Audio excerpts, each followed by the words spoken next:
Lo primero que quiero que sepan, o que tomemos contexto, que el cerebro humano, nuestro cerebro, es producto de millones de años. No hay tanta diferencia como uno esperaría en la genética de la especie humana con la genética de los chimpancés. O incluso no hay tanta diferencia anatómica entre el cerebro del chimpancé y el de humano.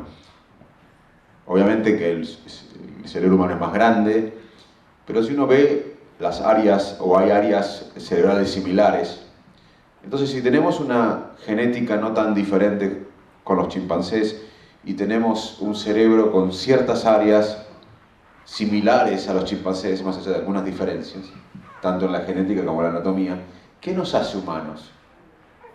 ¿Por qué hacemos esta reunión? Venimos a una misma hora. ¿Por qué construimos ciudades? ¿Por qué vivimos en comunidades? Viajamos a otra parte del mundo, tenemos micrófonos, filmamos, nos presentamos. ¿Qué nos hizo humanos? La palabra, la cultura, poder hablar. Bueno, primero millones de años. O sea, nuestro cerebro es producto de millones de años de evolución. Hubo saltos evolutivos en estos millones de años. Uno de ellos fue ser bípedos. No siempre fuimos bípedos y tuvimos gestualidad. Luego tuvimos memoria, apareció la memoria, sobre todo la memoria episódica, dónde y cuándo. Yo hace 15 minutos venía en el auto hablando con Pedrito, con mi hijo. ¿Dónde? En el auto, viniendo hasta acá. ¿Cuándo? Hace 15 minutos, una memoria episódica. ¿Dónde y cuándo? Al ser bípedos, tener gestualidad y a tener memoria, fueron presiones evolutivas estas que presionaron para que aparezca el lenguaje. Luego, se cree que otra evolución, otro salto evolutivo importante, fue la interacción social. La interacción social, muchos piensan que fue uno de los factores determinantes para evolucionar al cerebro que hoy tenemos. De hecho, muchos investigadores en el tema que sostienen esta hipótesis suelen poner una diapositiva, una foto de un erizo que vive aislado y cuyo cerebro es muy pequeño. Luego una foto de un chimpancé que tiene el cerebro más grande que el erizo, pero menos grande que el nuestro. Y los chimpancés viven en comunidades de 12 más o menos. Y luego el cerebro nuestro, que vivimos en Bariloche, en Buenos Aires, en Pekín, en Nueva York. O sea que la complejidad social que adquirimos como especie fue una presión evolutiva clave para ser humanos, para ser lo que somos. Pero hay unos animales, los lemures, que son muy sociables y no son humanos, no hacen estas conferencias, no interactúan como nosotros, no dominan el planeta. Entonces lo social es clave, pero debe haber algo más. Un grupo de Oxford estudió la corteza cerebral en diferentes grupos de chimpancés. Y hubo una correlación importantísima entre la capacidad de engaño táctico de los chimpancés, de una especie de chimpancés, con el grosor de la corteza cerebral. O sea que cuanto más... Cuando estudiaron varias especies de chimpancés, cuando una especie tenía más talento para engañar al otro, más grosor de la corteza cerebral.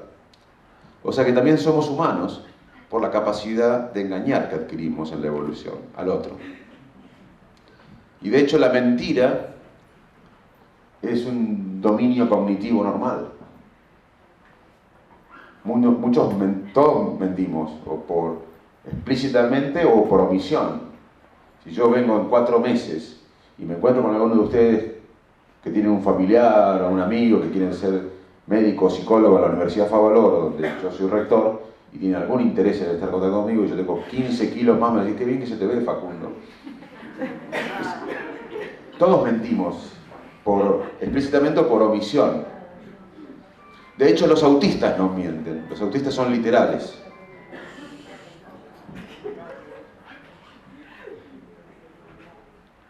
Así que somos humanos, tenemos la riqueza de nuestro cerebro por millones de años de evolución. En esos millones de años de evolución hubo saltos evolutivos, herbípedos, memoria episódica, lenguaje, interacción social, capacidad de engaño táctico, que finalmente dio lugar a nuestro cerebro. Por eso el cerebro no va a cambiar tan fácilmente con la tecnología. Muchos me preguntan, ¿cuál es el impacto de la tecnología en nuestro cerebro? Bueno, a nivel anatómico, a nivel de complejidad, no va a tener un impacto, como tampoco lo tuvo la imprenta. Los libros nos borraron nuestra memoria.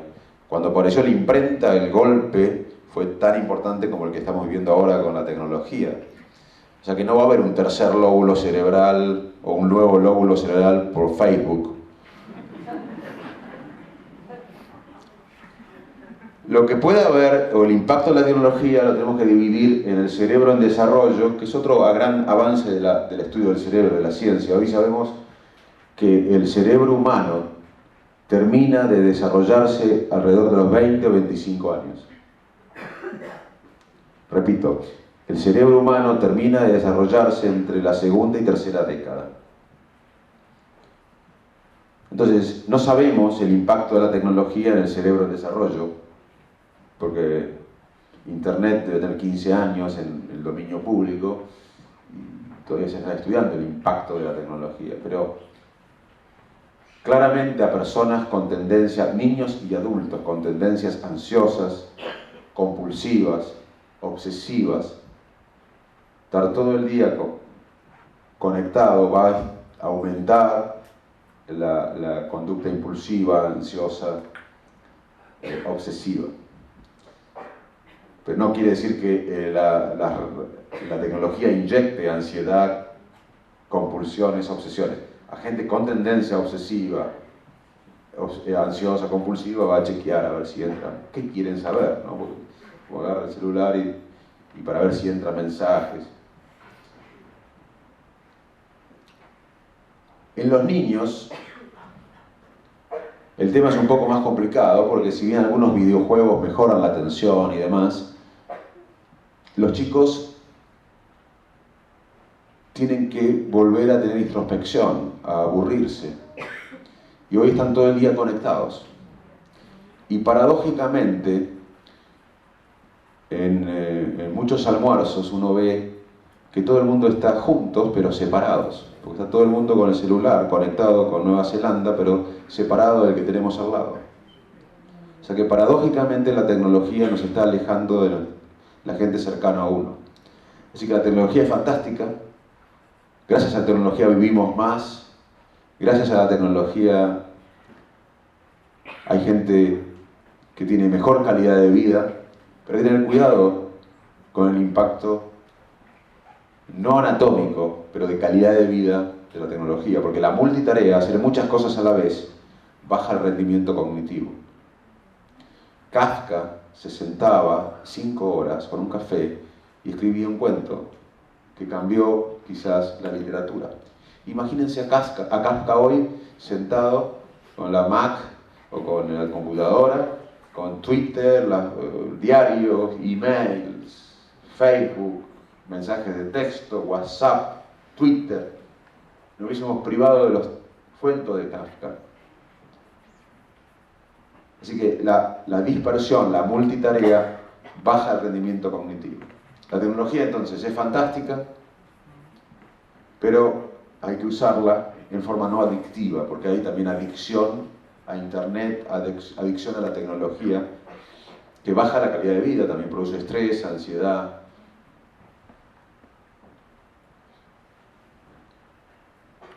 Así que el cerebro no va a cambiar, porque es producto de millones de años. De hecho, la lectoescritura tiene alrededor de 5 o 6 mil años. Nosotros leemos y escribimos como especie desde hace 5 o 6 mil años. O sea que la mayor parte del tiempo nuestra especie no leyó ni escribió. El arte apareció hace 40.000 años más o menos, se calcula. O sea que la mayor parte de la historia nuestra especie no tuvo arte. La mayor parte de la historia no habló nuestra especie. La lectoescritura, como es tan joven en los humanos, no tiene circuitos específicos. Le robó, o la visión, los circuitos de visión le prestaron circuitos a la lectoescritura.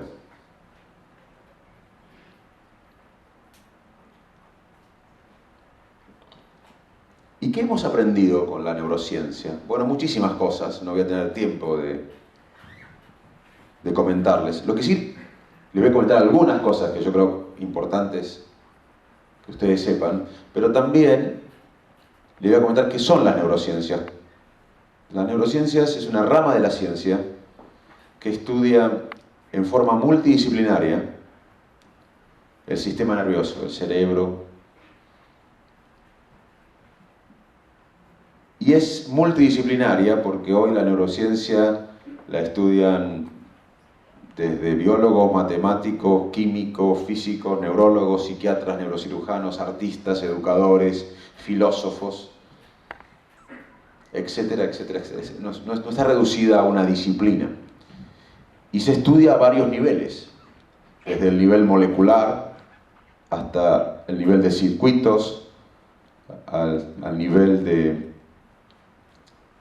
conductas y al nivel de la interacción con el nicho social, el ambiente. La experiencia cambia nuestro cerebro. Esta charla, les guste o no, está cambiando su cerebro. Hay conexiones nuevas ahora. Y esta charla a mí también me está cambiando el cerebro. La experiencia cambia el cerebro. Hay un mecanismo que se llama plasticidad, que es básicamente nuevas conexiones a partir de la experiencia.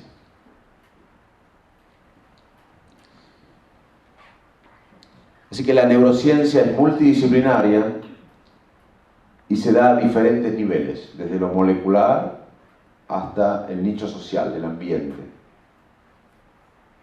El contexto en que vivimos modula nuestra conducta.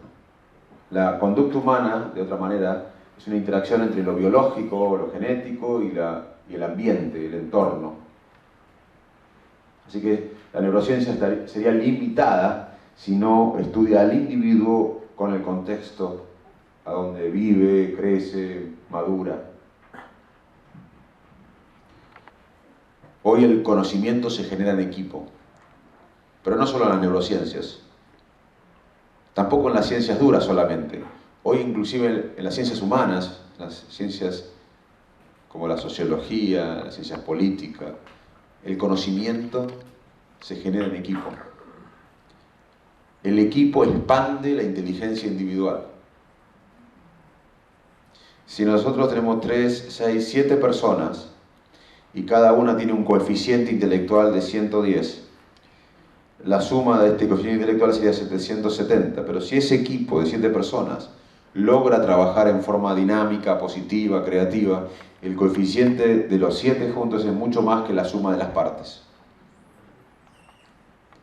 Hay un estudio que investigó varias patentes, miles de patentes y miles de papers científicos, de papeles científicos, de investigaciones. Y en este trabajo que analizó esto, encontró varias cosas. Primero, que como dice que el conocimiento ya es en equipo, tanto en las ciencias humanísticas como en las ciencias más duras. Ya no hay más Einstein o Leloir. Hoy el conocimiento se genera en equipo. Segundo, estudió este trabajo qué factores predecían el éxito de un grupo. Y básicamente había 3 factores que predecían el éxito de un grupo. Primero, la empatía de los miembros del grupo. Cuanto más rankeaban en medidas de empatía. Empatía es saber que el otro está sintiendo algo y sentir lo que siente el otro. Hay un mecanismo cognitivo que recién madura a los 4 años que se llama teoría de la mente, que es A los 4 años los chicos empiezan a darse cuenta que el otro puede pensar diferente a uno, que el otro tiene pensamientos que son diferentes a los de uno. Esa capacidad de ponerse en el lugar del otro y pensar que el otro puede tener pensamientos diferentes a nosotros se da entre los 4 o 5 años. Pero la empatía es saber o entender que está sintiendo el otro y sentir el dolor del otro, por ejemplo.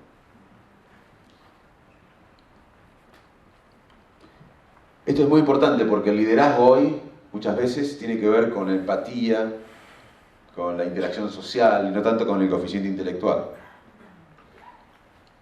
Mucha gente se queja, yo soy más inteligente que mi jefe, y seguramente, en coeficiente intelectual seguramente, pero el jefe ordena los egos del equipo, mira el futuro, aumenta la sustentabilidad del grupo, tiene otros valores que no es tanto el coeficiente intelectual, pero quizás son más importantes para liderar. De hecho, muchos líderes que cambiaron sus sociedades por ahí no hacían un cálculo matemático complejo, pero entendían qué quería su gente. Tenían una empatía más desarrollada que predice el liderazgo. Ponerse en el lugar del otro y sentir lo que siente el otro. Para un líder es más importante que el coeficiente intelectual. Así que la queja de que dice yo soy más inteligente que mi jefe puede ser cierta, en términos de coeficiente intelectual.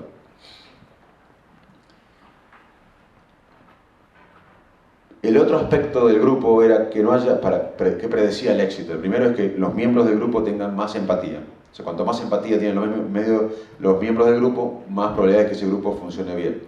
El segundo factor que predecía el éxito del grupo era que no haya una voz dominante en el grupo. Que haya varias voces en el grupo y no solo uno. Y el tercer factor que está relacionado con la empatía, con lo primero, es la presencia de mujeres. La presencia de mujeres en los grupos predice, es un predictor de éxito del grupo. Y se cree porque las emociones se procesan en forma diferente en la mujer que en el varón.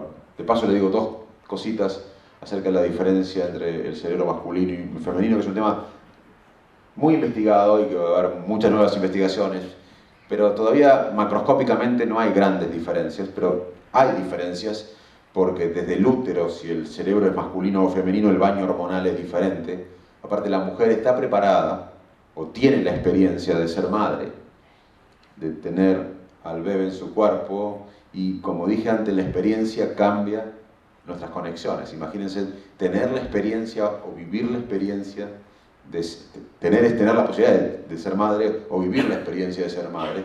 Claramente, si dijimos que la experiencia modula el cerebro y cambia las conexiones, esa experiencia es tan fuerte que debe haber algo diferente. Y lo diferente está no tanto a nivel anatómico. Un patólogo, son los médicos que ven los tejidos post-mortem, si ve 10 cerebros en la mesa, no puede distinguir tan fácil si es el cerebro de una mujer o un varón. O sea que a nivel anatómico no hay tanta diferencia, pero sí a nivel funcional. Y sobre todo en el manejo de la empatía, de las emociones. Y eso sería el beneficio que tenían las mujeres en los grupos, que tienen un procesamiento emocional, empatía, que favorecería la dinámica grupal. Esa es una hipótesis. Pero lo que claramente se vio es que la presencia de mujeres en los equipos predice el éxito del equipo. También hay algunas desventajas para la mujer de tener este proceso emocional diferente, porque hubo un experimento hace tiempo que le pedían a mujeres que recuerden algo negativo de su vida y por imágenes funcionales veían qué pasaba en el cerebro, y cuando las mujeres recordaban algo triste de su vida se encendía todo el cerebro. Y le pedían a los varones que recuerden algo triste de su vida y casi no se activaba nada.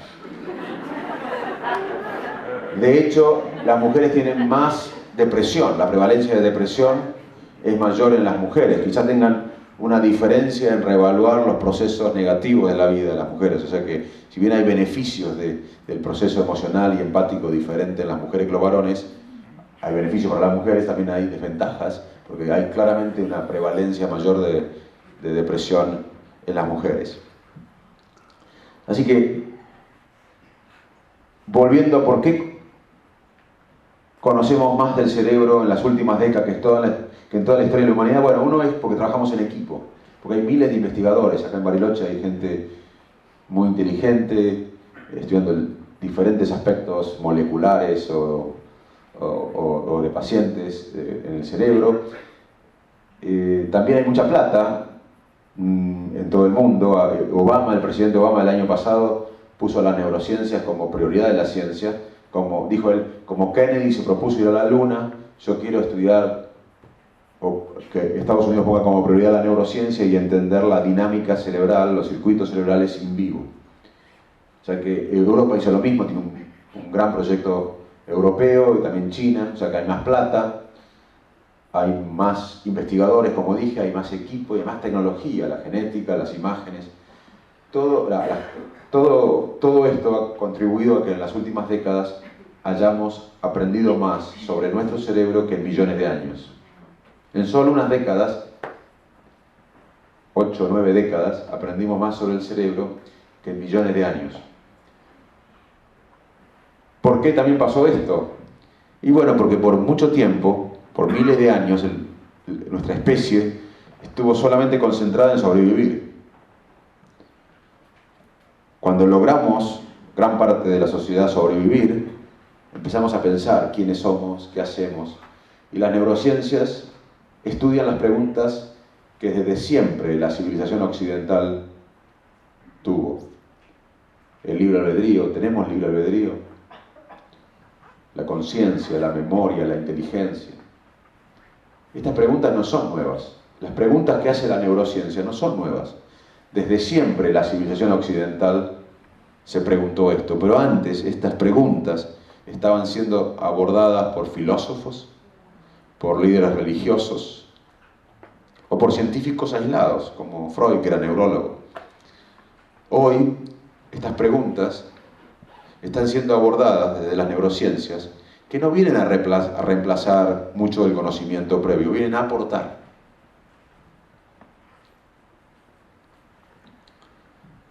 Otro aspecto que aprendimos bastante bien es el rol de las emociones en nuestra conducta. Nosotros somos seres emocionales. Y está bien que así sea, porque no podríamos sobrevivir si no seríamos seres emocionales. Darwin fue el primero que se dio cuenta que había emociones básicas que estaban en diferentes especies. El miedo, la alegría, la tristeza, el asco, la ira, la sorpresa. Darwin mostró fotos de diferentes especies, incluso la humana, con una cara de ira. Diferentes especies. Luego, Paul Ekman, un psicólogo americano, que muchos de ustedes quizás lo escucharon, o es el que está detrás de la serie Miénteme o Lie to Me, que está en la televisión ahora. Paul Ekman, un psicólogo americano, fue a Papúa Nueva Guinea y estudió miembros de una tribu que nunca había estado en contacto con Occidente. Y le decía, ¿qué cara pondrías si se muere un chico? Y una persona de la tribu ponía cara triste. ¿Qué cara pondrías si nace un chico? Y se ponía contenta. O sea, Paul Ekman dijo, esa tribu nunca había estado en contacto con Occidente antes. Paul Ekman dijo, siguiendo a Darwin, si hay emociones básicas, primarias, que están en diferentes especies y en diferentes culturas y tienen un rasgo facial característico, porque cuando uno está triste hay un rasgo facial característico, cuando está contento hay un rasgo facial característico, cuando tenemos miedo tenemos un rasgo facial característico. Paul Ekman dijo, si hay emociones primarias, básicas, que están en diferentes especies, en diferentes culturas y tienen un rasgo facial característico, debe haber algo biológico. Y hoy sabemos bastante, sobre todo en el miedo, que hay circuitos específicos para cada emoción básica. También tenemos emociones secundarias, como la culpa, la vergüenza, el orgullo. No es lo mismo la culpa, la vergüenza en el Medio Oriente que acá o en el sur de Italia. Pero somos seres emocionales. La emoción guía nuestra conducta. Y está bien que así sea, porque si no, no podríamos vivir. Por ejemplo, en la toma de decisiones, como en la cámara de foto esa, hay un modo manual, que es cuando ponemos el zoom, ponemos la distancia, el brillo, tenemos tiempo para hacerlo manualmente. Pero hay un modo automático para captar el momento. Esta cámara tiene un modo automático para captar el momento. Y como seres humanos, nuestro cerebro funciona así. En un modo manual, muchas veces, por ejemplo, cuando yo leí un mail que me invitaban a esta charla, vi cómo lo podía poner en mi agenda, dije que sí, racionalmente, pero después, muchas decisiones que tomo, no tengo tiempo de evaluar los pros y las contras, o de explícitamente pensar cómo tomar la decisión, porque no podríamos sobrevivir si no. La vida es tomar decisiones. Permanentemente estamos tomando decisiones. No podríamos sobrevivir si pensaríamos racionalmente cada decisión que tomamos. Entonces necesitamos un modo de toma de decisiones manual y otro automático. Y la toma de decisión humana, que es producto también de millones de años, no siempre es lógica y racional, sino que está facilitada por la emoción. La toma de decisión humana, la mayor parte de las veces, es automática, no llega a la conciencia, está influida por emociones y aprendizajes previos y cambia según el contexto. Repito, la toma de decisión humana, la mayor parte de las veces, es automática, no llega a la conciencia, no es explícita, está influenciada por las memorias, experiencias y emociones previas y cambia según el contexto. ¿Y cómo sabemos esto? Bueno, por muchísimos experimentos, pero uno de los primeros fue un experimento natural. Seguro ustedes conocen la historia de Phineas Gage. Phineas Gage era un capataz de una empresa que hacía rieles de ferrocarril en Nueva Inglaterra, en Estados Unidos. Era una persona tímida, metódica, obsesiva, que respetaba las reglas sociales, que iba a trabajar primero, se iba último, vivía para su país, su familia, su religión. Hasta que un día tenía a cargo unos obreros, que todo el mundo lo respetaba. Hasta que un día ellos dinamitaban la montaña para poner los rieles, hay una explosión y un fierro entra por el ojo y le sale por la parte superior del cerebro. Lo internan, al tiempo se va de alta, sin ningún problema motor, podía caminar, no tenía ningún problema motor, podía hablar perfectamente, ningún problema en el lenguaje, ningún problema en la comprensión del lenguaje, en la expresión del lenguaje, ningún problema en la atención, ningún problema en la memoria, ningún problema en los cálculos matemáticos, o sea que la inteligencia estaba preservada. Los círculos médicos de Boston se preguntaban, ¿para qué sirve esta parte del cerebro, la parte frontal? Si este hombre la tiene volada, no tiene un agujero, y no tiene problemas motores, de atención, memoria, inteligencia. El cerebro racional está intacto. Bueno, al tiempo se dieron cuenta para qué sirve la parte frontal, porque Phineas Gage nunca más fue Phineas Gage. Cambió la personalidad totalmente, se convirtió en una persona burda, impulsiva, que no respetaba las reglas sociales, una persona totalmente desinhibida, que se fundió económicamente, lo echaron de su casa. Hay varias historias, una de ellas dice que puso un prostíbulo acá en Chile. Bueno, falleció en California. El médico se enteró de Boston, fue a buscar el cráneo, que está en el Museo de Boston. Luego estudiaron por qué este hombre, que tenía el cerebro racional intacto después de una lesión cerebral, empezó a tomar malas decisiones en su vida familiar, social y laboral. ¿Por qué? Si el cerebro racional estaba intacto. Bueno, y vieron que el fierro atravesó los centros emocionales. Lo que fallaba en Phineas Gage, y por lo cual tomaba malas decisiones que iban en contra de él en su terreno familiar, laboral y social, no era el cerebro racional que lo tenía intacto, sino tenía los centros emocionales destruidos, que son claves para la toma de decisión. Hoy hay muchísimos experimentos en esta dirección. que demuestran que la toma de decisión humana, nuestra toma de decisión, la mayoría de las veces, está facilitada por las emociones.